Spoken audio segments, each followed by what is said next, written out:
Hi, my name is Wamasi. Welcome back to the channel. And if you're new, take a look around. Make sure you look at the other um, things that are posted.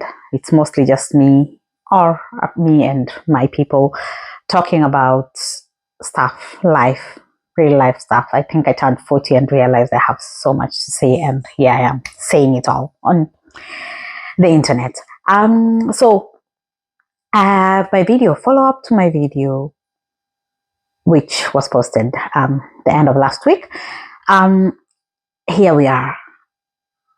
Fashion.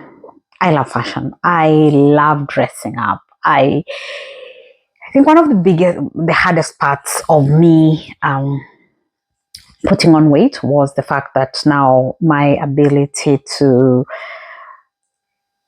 dress up in what I liked and what I wanted started reducing, and the bigger I got, the less that was available for me. And that was, I think, one of the things that really pissed me off. Then I reached somewhere and just stopped caring. And then when I started losing weight, the motivation came from the fact that now I could fit into clothes that I had not fit into for a few years. And I think one time when I tried on a dress and I was very excited about having been able to fit into it, my daughter was like, "Isn't that your maternity dress?" And I was like, "Yes, but I fit into it. I haven't fit into it since that." She's like, "Yeah, but you were pregnant back then." I'm like, "Yes, I still, yeah, I got bigger than I was when I was pregnant." So yeah, it was just one of those insensitive teen moments. But I mean, she's a lovely girl. She's just a teenager. So fashion is something that some of us live for. Some of us really like dressing up. I love wearing color. I think what I wear normally reflects what I'm feeling. I go through periods where I want to put flowers on my head because it just makes me feel nice to have flower on my hair. I go through periods where I want to wear makeup every day. I go through periods where I want to wear short dresses and I just feel like I want to wear skirt suits and, power suits and things like that. So I go through these periods that define that can kind of explain what I'm feeling at the time, but I think it's very hard to explain what fashion means to a few people. However, one thing I noticed is, one, my wallet can't keep up because, well, realistically, I'm not a rich person. So my wallet can't keep up. And the alternative to that is buying fast fashion. There's nothing wrong with fast fashion.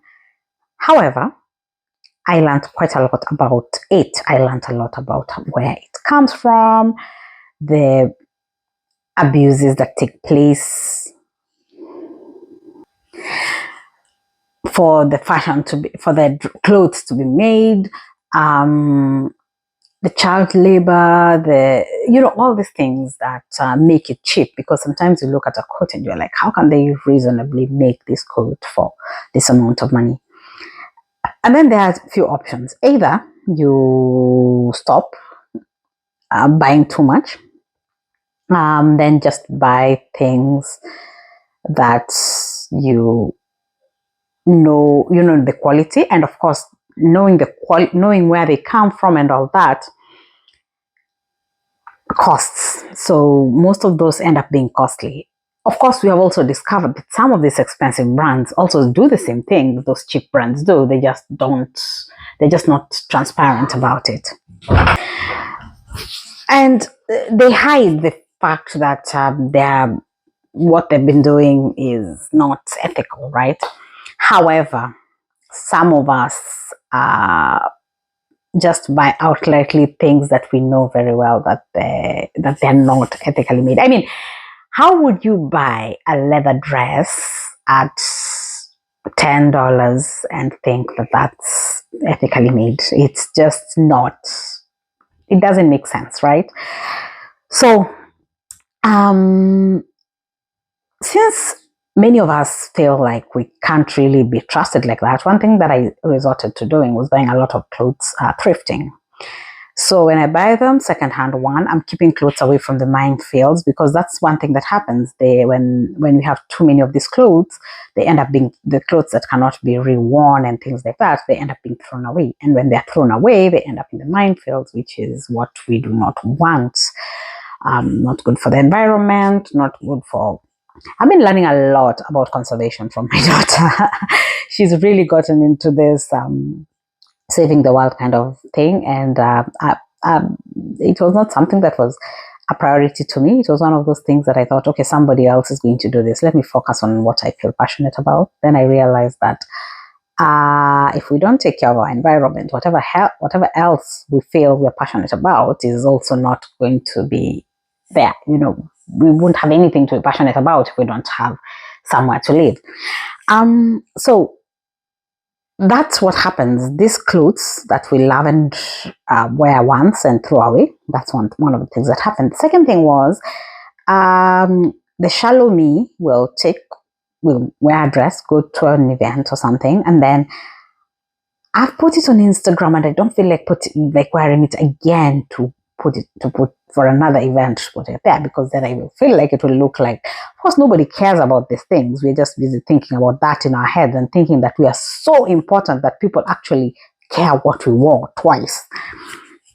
But since we're living in that delusional world, so I go like, so then I have a dress which I've worn once and it's really lovely, but I can't wear it second, third, fourth time and things like that. And I've always wanted like a place where I can rent dresses for special occasions, especially over photographed occasions, so that we can enjoy that,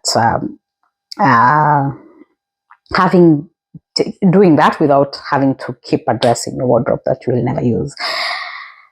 So having looked at both, for me, the thrifting, buying clothes in secondhand, was the easiest option and the most economical. Even though with that, I still run out of space. I still run out of space, and many times I do give to my friends or to my people, and I've stopped keeping clothes. If I don't fit in it, I just don't keep it. There are few that I keep because I'm like, okay, but I give myself a target. If I don't fit in it in 6 months, it's gone. So when I started my new job, I think about a month into it, there was this thing where we were coming and we were exchanging clothes, and I thought it was really cool. So I hadn't really thought about it. For me, I just thought, oh, this is so nice that I have somewhere to give out the clothes that I don't want, and somebody else is going to give me the clothes that I don't want. So that's cool. I hadn't thought of the environmental impact of it, and my colleague just mentioned it when we were doing it now. My second time in the office that they were doing it now. We did it in the past week, and one of the things that I noticed when she was talking to me about it, she said, it's just one of those things that you spend zero money and you have maybe a new wardrobe, or maybe you just get rid of the clothes that you do not wear anymore. In the process of preparing the clothes that I was going to give, I realized that there are clothes that I haven't worn in years, and I don't even like that fashion anymore. I'm not that person anymore. And it was a nice way to reflect, to declutter, to just look at what I have and what I need. And I think I'd encourage many people to do that. So if you're in a workplace, because I think the first round, it was just women's clothes. The second round, they asked men also to bring. Very few men brought, but women brought their husband's clothes. But I think if more workplaces would do this, one of my friends told me that there is no way I am going to wear something to the office and then somebody's looking at me and thinking, oh, that used to be my dress. And I was like, if they donated it, they should know that they've donated it, and they should not look at you a certain kind of way for wearing it, And we do wear secondhand clothes. We just don't want to wear secondhand clothes from people we know. We'd rather wear them from people we don't know because, well, I don't know. I guess there's a we don't want to look poor to other people. But here, there's no money exchanging hands. So nobody feels like they're poor, nobody feels like they're broke, nobody feels like they're making money out of it. This is just a simple case of, I don't need this dress anymore, but maybe I need 2, 3 other dinner dresses. What do I get? All right, people. So that was the idea of it, and I've tried putting photos in the middle just to show you what we have, what the event was like and stuff like that. And I thought it was really great. I really wish many people would actually do similar things in their workplaces or among friends. You can have once every season. You come with all the summer clothes that you're not going to wear again and talk to your friends who are similar sizes, and then they come to one person's house. Everybody comes with their clothes and everybody exchanges stuff. That would be a good way to keep things in use without us having to mess up with the environment. All right, thank you so much for the new subscribers. And if you have not yet subscribed, please do, and ring the notification bell. I've been more regular at posting. I've been a little bit more consistent in what I'm posting. So I'm hoping that you will bear with me in this long journey that we have been in, and watch the other videos and things like that. If you're new, subscribe and like, share, comment, and let me be part of your life. Bye bye.